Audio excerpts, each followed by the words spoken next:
Praise the lord. ನಾವು ಪ್ರಾರ್ಥನೆ ಮಾಡಿಕೊಳ್ಳೋಣ.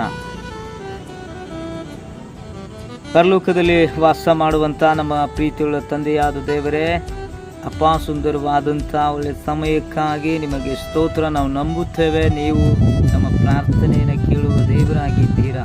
ಕರ್ತನೆ, ಇವತ್ತು ದೇವರೇ, ಕಾಯಿಲೆಗಳಲ್ಲಿರುವಂಥ, ರೋಗ ಬಾಧೆಗಳಲ್ಲಿರುವಂಥ ಜನರಿಗಾಗಿ ನಾವು ಪ್ರಾರ್ಥನೆ ಮಾಡ್ತಾ ಇದ್ದೇವೆ ದೇವರೇ.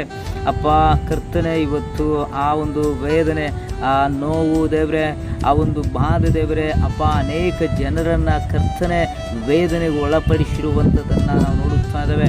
ಅಪ್ಪ ಆಸ್ಪತ್ರೆಯಲ್ಲಿ ಇದ್ದುಕೊಂಡು ನರಳಾಡ್ತಾ ಇರುವಂಥ ದೇವರೇ, ಅಪ್ಪ ಕರ್ತನೆ ಔಷಧಿಗಳಿಲ್ಲದೆ ದೇವರೇ, ಅಪ್ಪ ತಂದೆಯಾದ ದೇವರೇ ಪರದಾಡ್ತಾ ಇರುವಂಥ ದೇವರೇ, ಕರ್ತನೆ ವಾಸಿಯಾಗದ ಕಾಯಿಲೆಗಳಲ್ಲಿರುವಂಥ ಜನರಿಗಾಗಿ ನಾವು ಪ್ರಾರ್ಥನೆ ಮಾಡ್ತಾ ಇದ್ದೇವೆ ದೇವರೇ. ಅಪ್ಪ ಅಂತ ಒಂದೊಂದು ಮಕ್ಕಳನ್ನು ಮುಟ್ಟು ದೇವರೇ, ಅಪ್ಪ ಅವರ ಜೊತೆಗಾರನು ನೀವಾಗಿದ್ದು ನಡೆಸ್ರಿ ದೇವರೇ.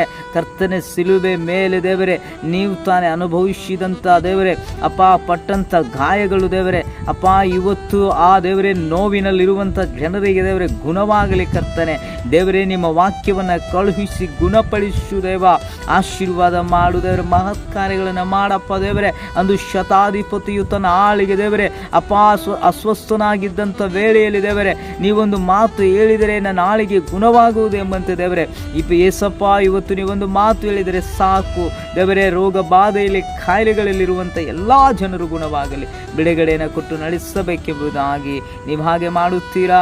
ಅದ್ಭುತ ಮಾಡ್ರಿ, ಬಿಡುಗಡೆ ಮಾಡ್ರಿ. ಪ್ರಾರ್ಥನೆಯನ್ನು ಕೇಳಿದ್ದಕ್ಕಾಗಿ ಸ್ತೋತ್ರ. ಪ್ರಾರ್ಥನೆಯನ್ನು ಯೇಸು ಪ್ರಭು ನಾಮದಲ್ಲಿ ಪ್ರಾರ್ಥಿಸಿ ಬೇಡಿ ಹೊಂದಿದೆವಪ್ಪ ನಮ್ಮ ಜೀವವುಳ್ಳ ತಂದೆ. Amen, amen.